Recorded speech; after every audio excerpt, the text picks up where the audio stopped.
Zeeland bereidt zich voor op toestroom van Oekraïense vluchtelingen. Burgemeesters maken lijst van mogelijke opvangplekken. En verder in deze Zeeland nu. Schreeuwend tekort aan vakmensen. En moeilijke tijden voor stiefgezinnen.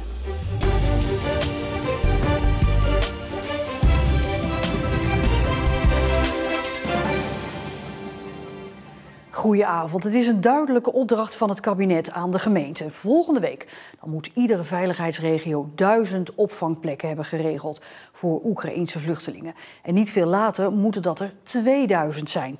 Ja, aangeschoven is Martijn van der Werf. Ja, Martijn, burgemeesters die hebben vandaag ook in Zeeland overleg gevoerd over die opvangplekken. Wat is eruit gekomen? Nou ja, er moest eigenlijk iets uitkomen. Dat stond vorige week al vast. De opdracht van het kabinet was wat dat betreft duidelijk. Regel 1000 opvangplekken binnen 2 weken. Dat is volgende week al en op langere termijn voor 2000.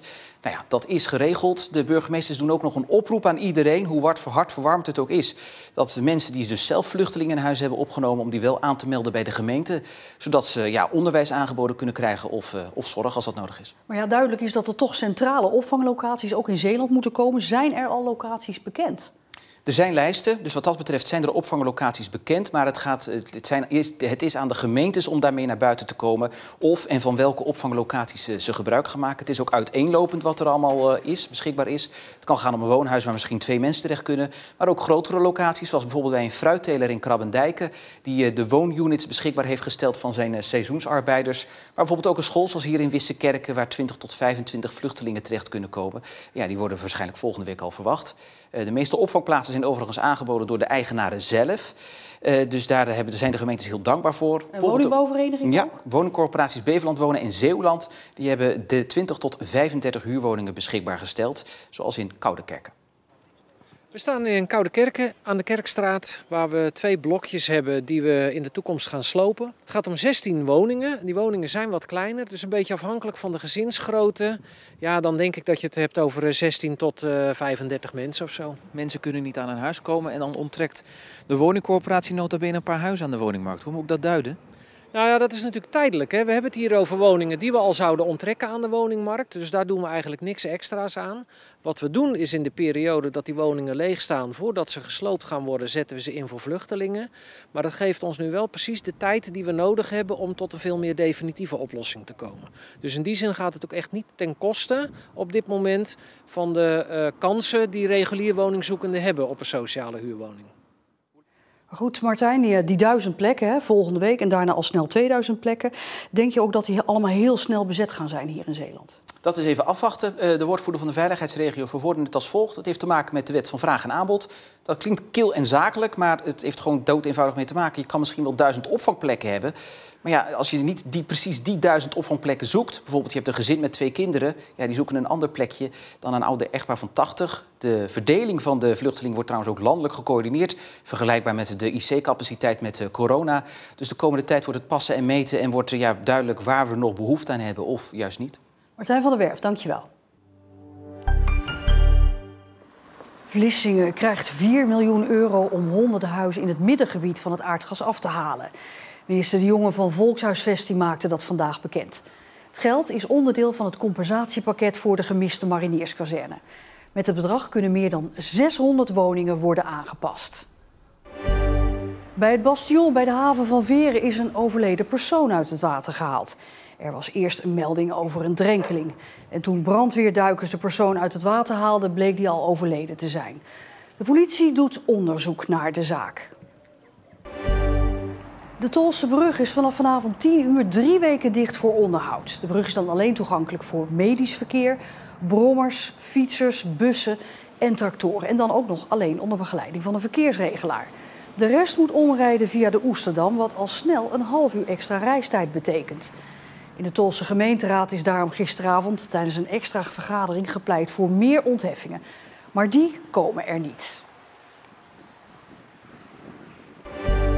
Bij de kassa van de Spar in Westkapelle staat een gloednieuwe donatiepot voor Oekraïne. Dit keer wel aan een beveiligingsketting. Want dinsdagavond is de vorige pot gestolen. De schrik en ook de boosheid zitten er nog goed in. Ik ben sowieso heel boos, teleurgesteld, verdrietig. verontwaardigd. Je hoort mensen er ook inderdaad wel over praten van goh, wat erg wat er gebeurd is. En nou ja, goed, sommigen die zijn er wat niet zo genuanceerd in de uitspraken. Die zeggen de klootzak moet met zijn klauwen van de spullen van een ander afblijven.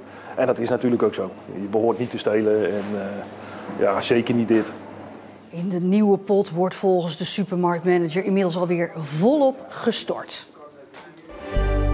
Zeeuwse basisscholen helpen deze dagen mee met het schoonmaken van het broedgebied van de bontbekplevier. Zoals hier bij Zierikzee.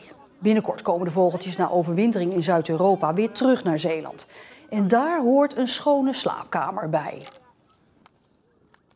Ik vind het heel goed dat er wat voor wordt gedaan. Want anders gaan al die speciale vogeltjes die gaan allemaal dood. Hij kiest juist precies de zeedijken langs de Oosterschelde en de rustige plekjes uit om hier te komen broeden. Want wat vindt hij nou lekker? Nou, de jongen die hier geboren worden, die eten allerlei dingetjes die tussen het aanspoelsel liggen. Dus allemaal vliegjes, insectjes, wiertjes. En de volwassen vogels die pikken ook lekker vanuit het slik hier van alles op. En niet alleen in Zierikzee, ook 3 andere strandjes rond de Oosterschelde worden de komende dagen schoongemaakt voor de komst van de bontbekplevier. Er is een groot tekort aan technische vakmensen, zoals loodgieters in Zeeland.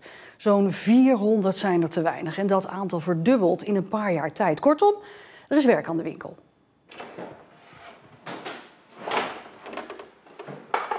Het tekort aan loodgieters zorgt voor kopzorgen bij installatiebedrijven. Het beïnvloedt je natuurlijk, het zet je heel veel aan denken. Ja goed, we hebben een paar monteurs die ook richting het pensioen gaan. En daar moeten we toch voor zorgen dat daar weer nieuwe aanwas voor komt. Ik zie het nog niet gebeuren dat die plekken opgevuld worden. Nee, maar dat betekent dan natuurlijk wel dat je 2 man in de buitendienst minder hebt. Terwijl het werkaanbod alleen maar meer wordt. Als iemand een daklekkage heeft of een lekkage van de leiding, ja, kun je moeilijk 2 weken je vinger erop houden. En toch zijn er een hoop jongeren die momenteel een opleiding tot installateur volgen. Ja, we hebben eigenlijk best wel heel veel leerlingen momenteel in opleiding. We hebben 97 mensen ingeschreven staan bij Scalda. En wat dat betreft gaat het hartstikke goed. Maar ik zeg al, het is toch nog te weinig. We hebben te maken met de energietransitie. Hè. We moeten van het aardgas af. Daarnaast zijn we bezig met allerlei verduurzamingsprojecten in Nederland. Er wordt natuurlijk nu heel veel extra gebouwd en er is veel meer werk in dan vroeger. We hebben ook te maken met steeds complexere en steeds moeilijkere installaties. Daar gaat ook meer tijd in zitten, er zijn ook meer mensen voor nodig om die installaties natuurlijk te kunnen realiseren. En daarnaast is het werkaanbod in de markt ook gewoon veel groter. Dus vandaar heb je ook veel meer mensen nodig en ja, zoveel zijn er niet. Volgens Jury hebben jongeren een verkeerd beeld van het beroep installateur. Ja, ik denk dat ze echt nog het ouderwetse loodgietervak zien en veel met riool bezig zijn, zulke dingen. Maar het zit veel meer achter dan alleen dat. Je krijgt 's morgens een briefje van je werkgever, je rijdt weg, je moet naar een klant, je moet alles zelf regelen. Je bent bezig met de nieuwste technieken. Het is nooit dat je een paar dagen hetzelfde werk hebt. Het is telkens verschillend en dat maakt het wel, vind ik heel leuk. Toch moet er flink wat gebeuren om het tekort aan installateurs op te lossen. Nou, we willen in ieder geval zijn we heel intensief aan het samenwerken met het bedrijfsleven. En voor de rest veel acquisitie plegen op lagere scholen, op VMBO's, VO, betrekken erbij. En ja, gewoon om te zorgen dat er voldoende personeel blijft. Want volgens deze ervaren loodgieter is er nog genoeg werk aan de winkel. Als je dan in Middelburg nog eens op een dak staat en je kijkt om je heen, dan denk je, jongens, hier is nog heel veel voor de vakman te doen. De coronaperiode bracht voor veel mensen stress, maar bij samengestelde gezinnen zorgt het nog steeds voor extra gedoe. Dat merken relatietherapeuten en zogenoemde stiefcoaches, zoals Nariman El Khattabi uit Goes. In Nederland wonen ruim 500.000 kinderen in complexe gezinssituaties, ofwel stiefgezinnen. Stress komt daar sowieso al vaak voor. Een samengesteld gezin is gebouwd op een fundering van verlies. Er is een scheiding aan vooraf gegaan, of er is een ouder overleden. Er is heel veel anders dan in een kerngezin waarin partners elkaar ontmoeten, verliefd worden, plannen maken voor de toekomst samen, een gezin stichten en onvoorwaardelijk van hun kinderen houden. En dat is geen vanzelfsprekendheid binnen een samengesteld gezin. En corona zette bij veel van deze gezinnen extra druk op de ketel. Omdat een stiefgezin is een dubbel gezin. Dubbel huishouden, wat je dan langere tijd onder één dak hebt. Dat is ook iets wat voor ouders en stiefouder vaak lastig is. Hè. Je bent het niet gewend. Wel de periode dat die omgangsregeling is, hè, dan stel je daarop in. Nu was niemand daarop ingesteld. En hoe doe je dat dan als je ervoor al wat spanningen hebt onderling? En als er ook spanningen zijn bij een niet goed afgehechte eerdere relatie, dus een vechtscheiding of wat dan ook, dan geeft dat toch frictie onderling. Zo was wel of niet vaccineren vaak een groot discussiepunt. Bij het ene gezin wilden ze niet gevaccineerd worden, in het andere gezin wel. En dan was het, ja, moet ik nu wel mijn kinderen laten komen met het risico dat we hier in dit gezin besmet worden, terwijl we er alles aan doen om juist die besmetting buiten de deur te houden. Sommige kinderen moesten het ook geheim houden voor hun andere ouder. Wanneer partners, biologische ouders, ex-partners niet samen tot afspraken kunnen komen qua opvoeding of halen, brengen of nou, wat dan ook, dan wordt het in zo'n coronatijd ook heel ingewikkeld. En dat blijkt ook wel. Ik vind echt dat kinderen heel veel mee hebben gemaakt. En daar moeten we dus straks ook de schade van, denk ik, nog in kaart brengen. Kinderen zijn wel veerkrachtig, maar het heeft best wel lang geduurd. En als je dan ook nog moet laveren tussen twee gezinnen, waarvan of de ouders nog niet met elkaar in balans zijn om hun een veilige basis te bieden, of er spelen andere zaken, vond ik ingrijpend.